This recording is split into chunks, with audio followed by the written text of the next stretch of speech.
Au tête peu cher, Kamit, je vais parler avec vous aujourd'hui de l'égrégore des loges.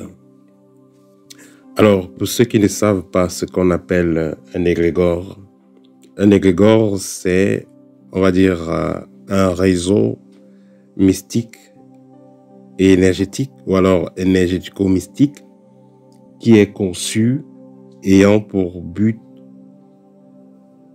de porter certains effets dans la vie des membres qui font partie d'une loge. Cependant, ce qui est réel, c'est que la plupart de ces égrégores-là sont créés pas vraiment pour le but de transformer la vie de ceux qui font partie de cet égrégore-là, mais le but est en fait de faire en sorte que ceux-là puissent servir cet égrégore-là.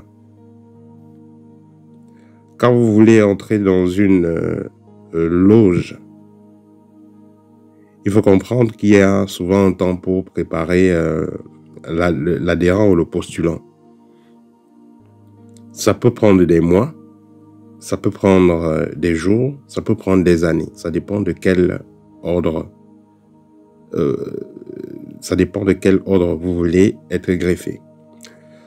Alors, avant d'entrer dans un égrégore, il y a généralement, on peut vous demander votre photo avec votre nom, on va vous demander une fiche à remplir.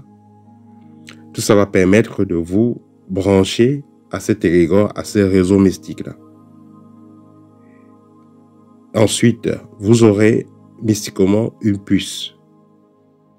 Ne croyez pas que celui qui est entré dans une loge, peu importe que ce soit, vous êtes entré, vous avez fait des rituels physiquement dans la loge, ou alors vous avez tout simplement fait des rituels à distance, parce qu'on vous a donné des papiers à lire, des livres à lire.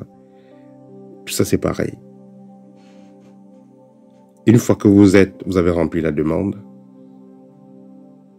vous avez envoyé vos photos, vous avez accepté les conditions, parce que les conditions sont là, vous remplissez, vous signez. Là, vous donnez l'autorisation au responsable de cet égrégore de vous insérer dans son réseau mystique. Pourquoi est-ce que certaines personnes entrent dans les loges? Certaines personnes vont entrer dans les loges parce qu'elles ont des maladies, parce qu'elles ont tellement d'attaques, ou alors parce qu'elles ont des ambitions, entre guillemets, politiques pour avoir les relations et autres. Cependant, en ce qui concerne la purification et la protection, il y a un hic. En ce qui concerne la purification, quand vous êtes dans un ordre qui a un égrégore éphétique, comme la plupart de ces ordres-là, les rituels de purification que vous ferez pourraient vous aider à bannir les esprits d'une certaine fréquence, à chasser les esprits d'une certaine fréquence, les entités d'une certaine fréquence. Ça ne vous garantit pas une totale pureté.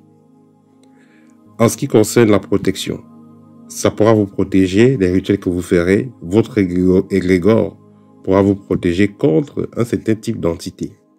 Et surtout, contre des personnes qui sont moins avancées que vous dans cet égrégore-là.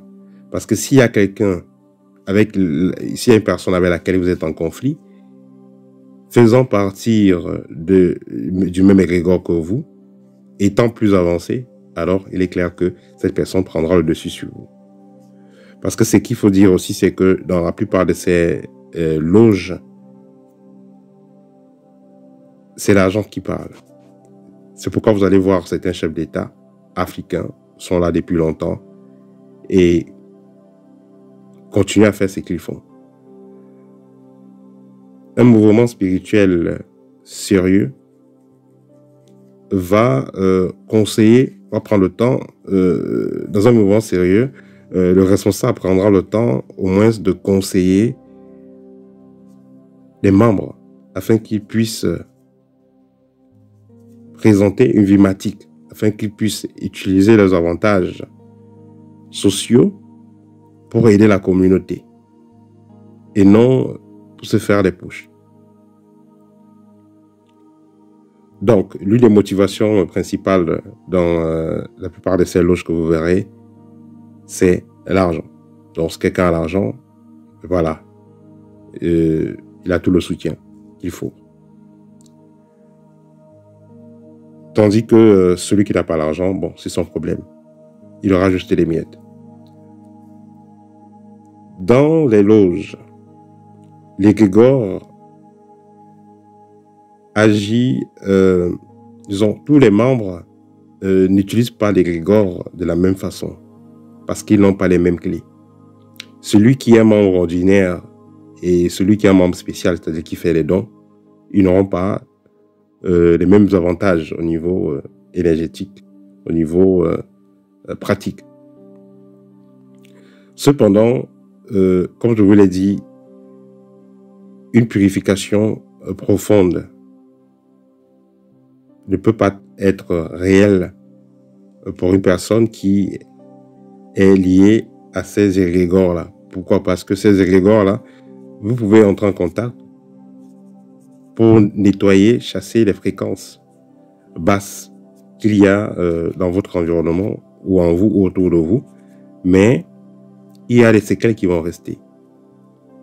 Et l'énergie qui va être émise pour nettoyer l'ancienne énergie, comme on dit, on nettoie une énergie par une autre, on nettoie une vibration par une autre.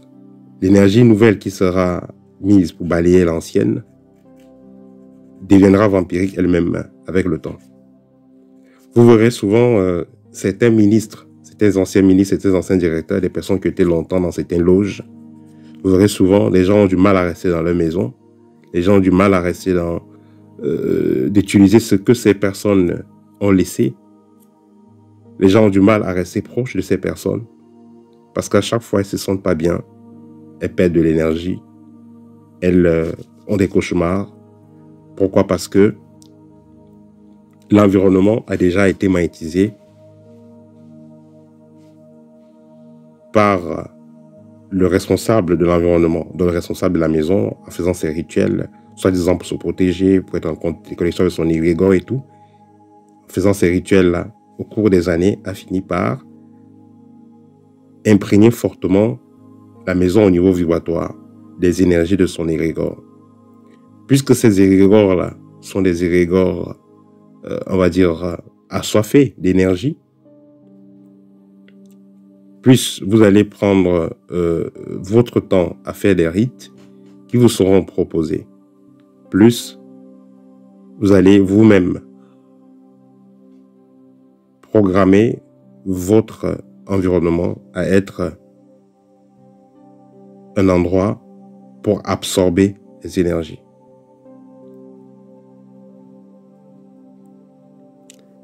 Voilà. Pour finir, ce qu'on va également constater, c'est que des personnes qui ont fait partie longtemps de certains égrégores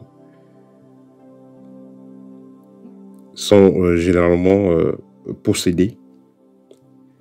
Et ces personnes-là, parfois, ont des comportements assez bizarres au niveau sexuel, et je ne veux pas entrer dans les détails. Et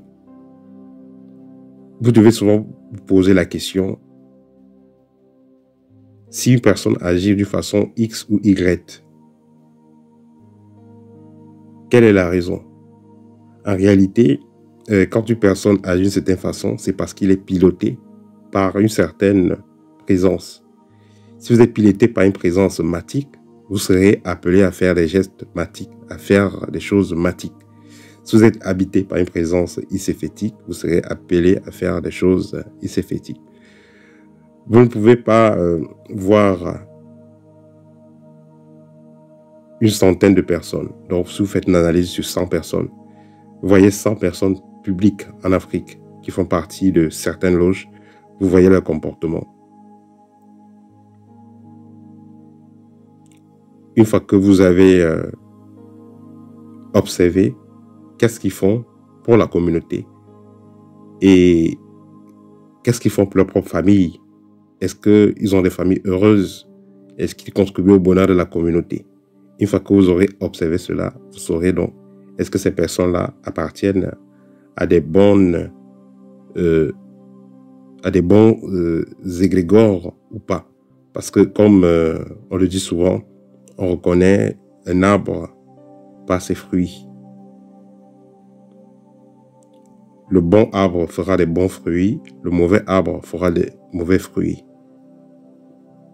En tant que mystique, par quoi êtes donc vous piloté? Est-ce que vous êtes piloté par, entre guillemets, le Saint-Esprit, un esprit matique ou alors un esprit iséphétique? Voilà, donc c'est la question que tout jeune devra se poser avant de décider d'entrer dans une loge, avant de faire partie d'un égrégore. Pour finir, en tant que kamite, vous pouvez bénéficier d'un égrégore dans le sens où vous-même, en faisant vos propres rituels, en travaillant avec vos propres ancêtres, en créant votre petit espace spirituel, vous finirez par vous mettre en liaison avec vos guides, vos ancêtres et aussi avec certains génies de votre lignée qui seront là pour vous guider et vous apporter ce dont vous avez besoin. Et là, vous resterez dans la matte. Tandis que quand vous branchez un égrégore dont vous ne connaissez ni la tête ni la queue, vous vous exposez et exposez également votre environnement et vos proches. Le pire, quand une personne décède ayant fait partie d'un égrégore sans avoir pris le temps de démissionner, de se déconnecter, quand une personne décède dans cette condition-là, elle ira servir cet égrégore-là. Parce que quand vous avez rempli la fiche pour entrer dans une loge X ou Y, vous avez signé, vous avez accepté les conditions de fonctionnement. Et vous ne savez pas réellement quelles sont les conditions de fonctionnement. Vous allez travailler longtemps avec un égrégore, vous travaillerez avec des esprits. Et quand vous ne serez plus de ce monde, quand vous quitterez ce monde, quand vous allez transiter, quand vous quitterez la troisième dimension, vous irez travailler pour cet égrégore. C'est pourquoi il faudra réfléchir à plusieurs fois avant de signer, avant d'entrer dans une loge, avant de faire partie d'un égrégore. Au TEP et à très bientôt. N'hésitez pas à me recontacter si vous avez besoin d'une consultation. Posez des questions, je répondrai à la prochaine séance questions-réponses.